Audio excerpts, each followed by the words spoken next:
અમે તો સુરત થી બોલ્યા, તમારી રીલ્સ જોઈ ને ઇન્સ્ટામાં એટલે. સુરત થી બરાબર. તો છોકરો છે મારો 12-13 વર્ષનો. બરાબર.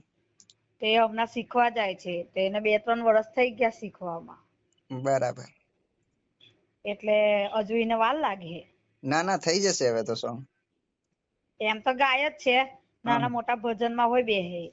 હા તો મતલબ સોંગ રેકોર્ડિંગ કરવું હોય તો આપડા સ્ટુડિયો ઉપર આવી શકો.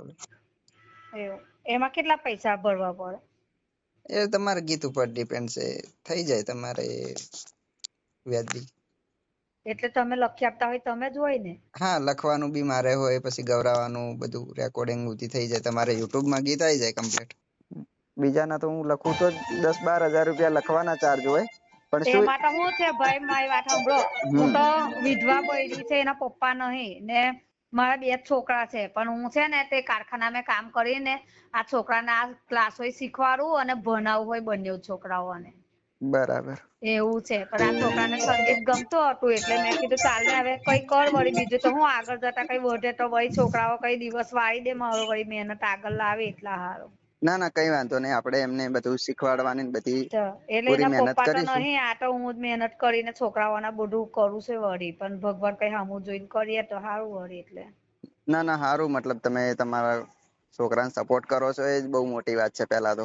તો કેમ કે એટલી જાતે ભણાવવાના, પાછું ક્લાસમાં પૈસા ભરવાના, અને પાછું મારે પોતાનું ઘર હોય નહીં, ભાડેથી રૂમમાં રહું પણ બીજું કે આપણું ભવિષ્ય ખરાબ હોય એવું છોકરાનું ના થાય ને, કઈ આગળ જતા કઈ કરી બતાવે, એટલે મેં કીધું ચાલ ને છોકરાને શીખવા તો દે, એટલે 2-3 વર્ષથી શીખે છે.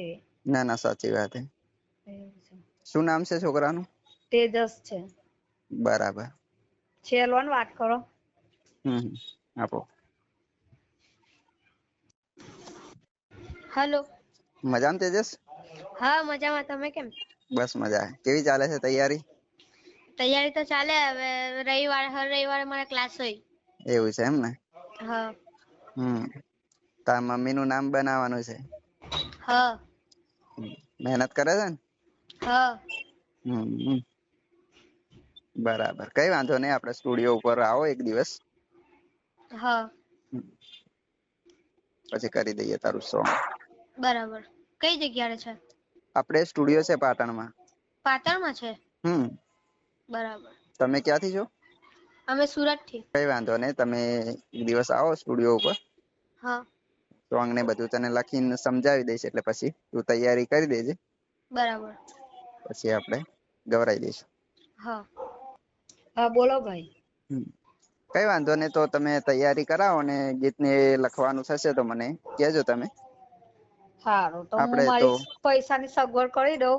પછી આમાં ગુરુજી નું હોય તો ગુરુજી ને એમને લઈને આવ, કેમ કે હું એકલી પડી જઈ એટલે મને તો બીક લાગે, કોઈ દિવસ બહાર નીકળી નહીં એટલે. ના ના કઈ વાંધો નઈ, તમારે કોઈ હંગાથે આવે એવું હોય તો એ રીતના એમને લઈ અને તમે ડાયરેક્ટ બસ માં આવશો ને તો બી કઈ વાંધો નહી. બરાબર. હા. આપડે સુરત થી પૂછવું પડે ને કે ટ્રેન બેન જતી હોય તો કોઈ. હા સુરત માંથી ટ્રેન હા બી આવશે ને બસ બી આવશે. તો સારું. તમ તારે વધો ને તૈયારી કરાવો. હા. જયારે બી ગીત કરવાનું થાય એટલે મને કોલ કરજો બરાબર. સારું સારું એટલે જ. સારું હા બીજી ચાલ. મજા ને હા જય માતાજી. ઓકે હો જય હા માતાજી. હા.